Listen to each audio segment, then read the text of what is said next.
Hey, and thank you for clicking play. What we're going to take you through today is just the footage that I took of the main retro game shops that I visited while on my recent UK visit. I'll give you some voiceover as I take you through them.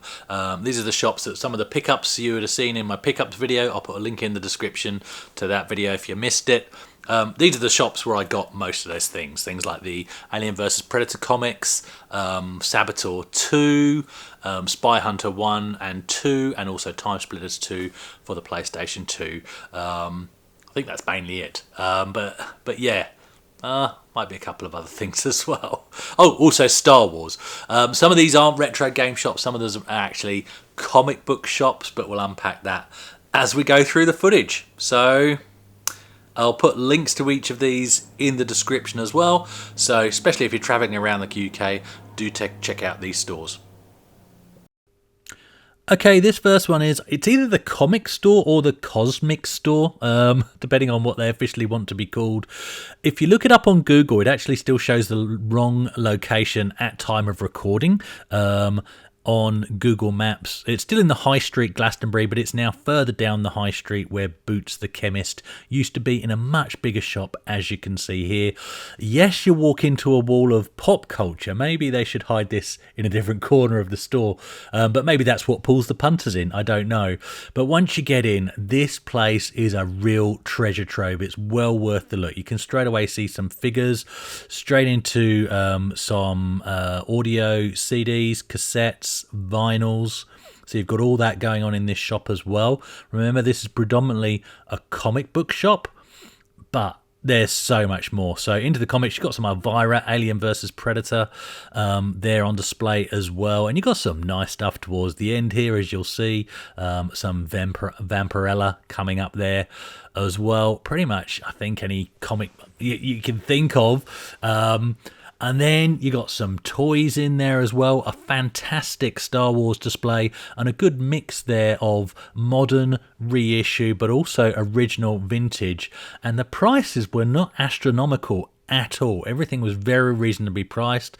If you've seen my pickups video already, you'll know that I did in fact pick up this Star Wars game for the Spectrum. I only ever had that on the Amiga back in the day, but it's great to have the Spectrum version as well. And I'd forgot, inside this was not only the game, but also a cover tape from, I think it was Your Sinclair. I completely forgot until I watched this footage back myself. So there you go. You got a boxed Attack Walker. I mean, my goodness, that's dream right there. It's a good job I was having to fly back to Australia. Otherwise, I'd have spent far too much money with stuff that couldn't fit in my suitcase. Going around the shop then, you've just got display cabinet after display cabinet, some retro gaming related stuff here. So here, there we go, more our wheelhouse. Got a Walkman in there, or a personal cassette player, should I say, depending on the brand. Figures everywhere. It's the kind of shop that you just keep delving, a bit of Buffy, you just keep delving deeper and deeper, because every corner you turn you find something else of interest. Some figures from Aliens and Predator in there as well. Mate, every corner, seriously. And you got some Lego bits, and then some gaming, just a handful. Felt a bit charity shop there in the selection, but there is a boxed PC joystick there, as you can see. Some original PlayStation games, nothing I was after, but I must confess I did hold this in my hand for a little bit, because that was a bit tempting. A first-person shooter up. I remember renting that back in the day, based on South Park. It's a bit of a hilarious game for the N64. And then tucked right away in a corner, a freaking boxed Atari VCS 6-switcher Woody. Just tucked away in the corner there. Who'd have thought it? More Star Wars stuff, as you can see. You can tell I got a bit excited in this shop. More figures. Pretty much every franchise you can think of is covered there. You go deeper and deeper still. Some Transformer stuff in the shelf. I believe that's a Galvatron at the back there. I could be wrong. Bit rusty on my old Transformer stuff. A newer Optimus Prime I can see there. The new shape. Not particularly a fan. Another Attack Walker. There you go. Just sitting in a tub. You know. Because apparently there's just that many Attack Walkers around in England. Right at the top of this wonderful Transformers cabinet, you've got an Ultra Magnus. That looks like an original to me, as is the Metroplex. I did have Metroplex back in the day. To be honest, Not the best Transformers toy ever created, but there you go. If you want it for the nostalgia, it's there for the taking, or at least it was.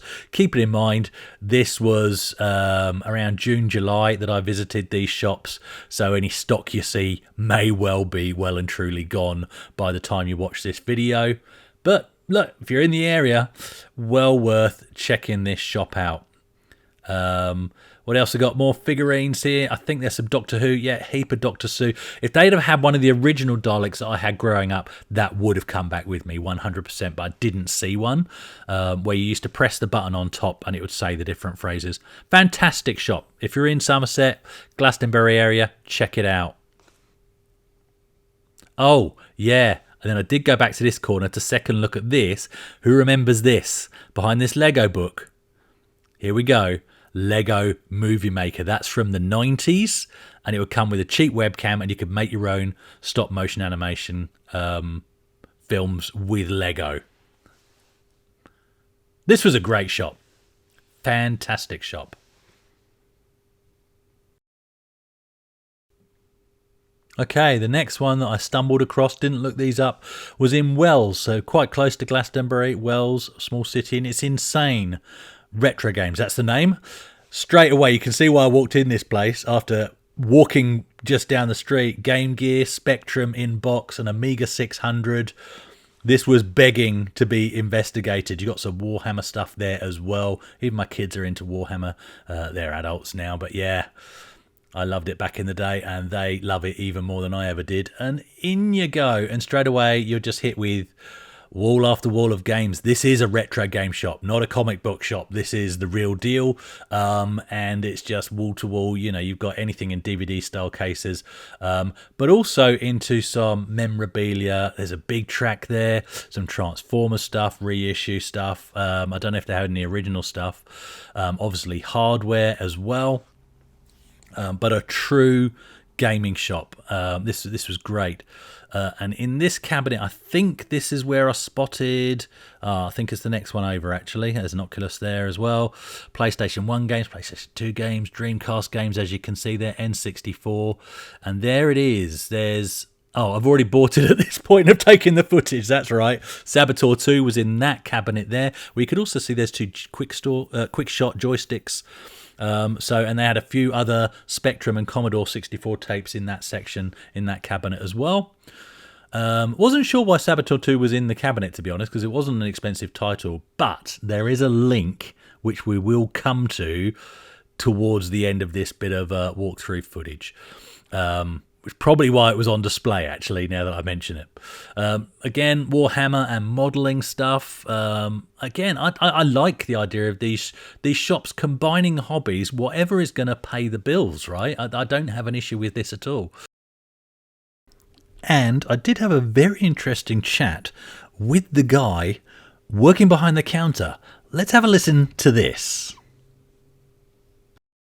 Oh yeah, Sean Fountain, or Arcade Haze on YouTube. Nice. I've created a Saboteur, comes in here all the time, and he, came in to present us that lovely glass poster to thank us for our help on the remake. I contributed the music. I'm not sure what my boss did exactly, probably gave him like a power supply, probably, but he's still got his name on there anyway. Yeah, that's the one. Oh, look at that.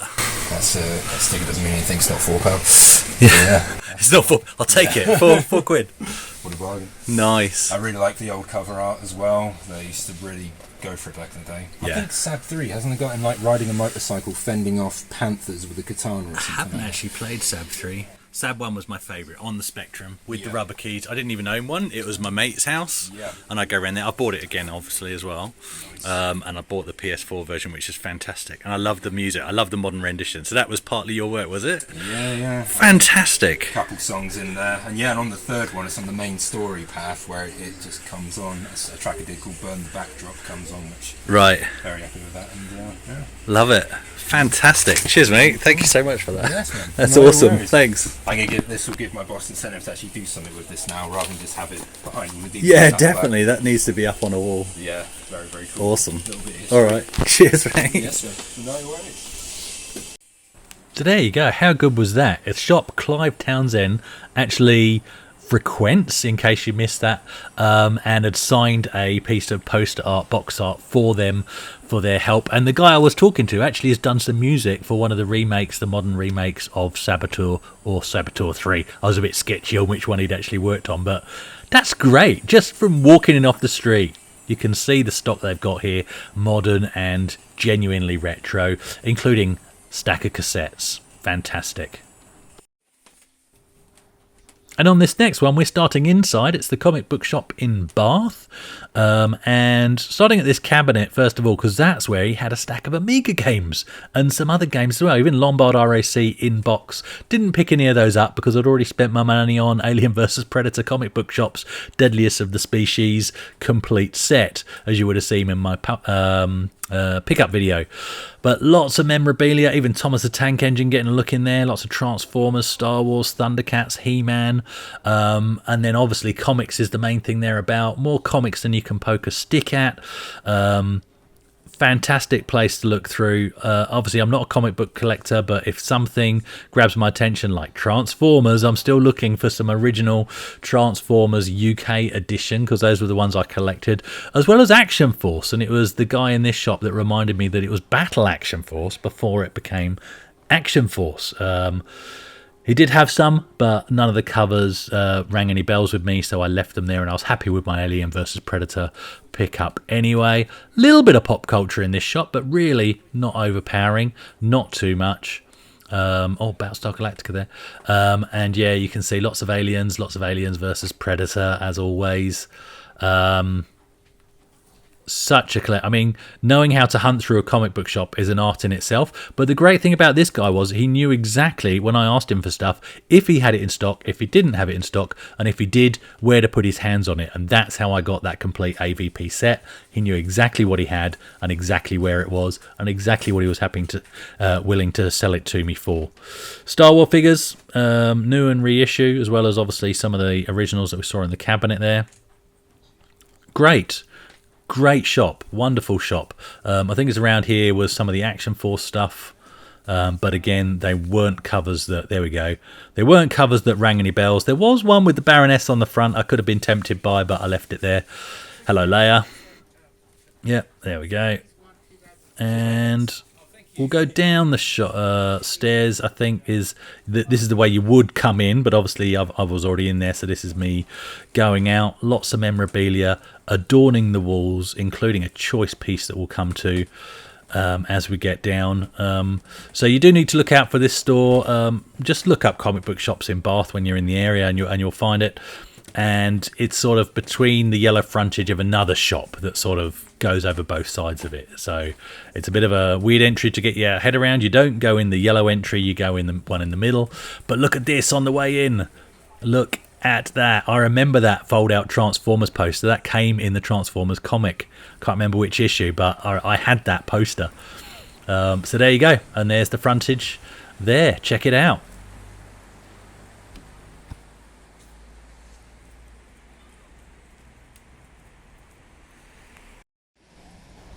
And this last one is Tower Entertainment in Glossop. So this is the only one not in Somerset. This is more in the Midlands at the end of Snake Pass. A great road to drive a rental car down.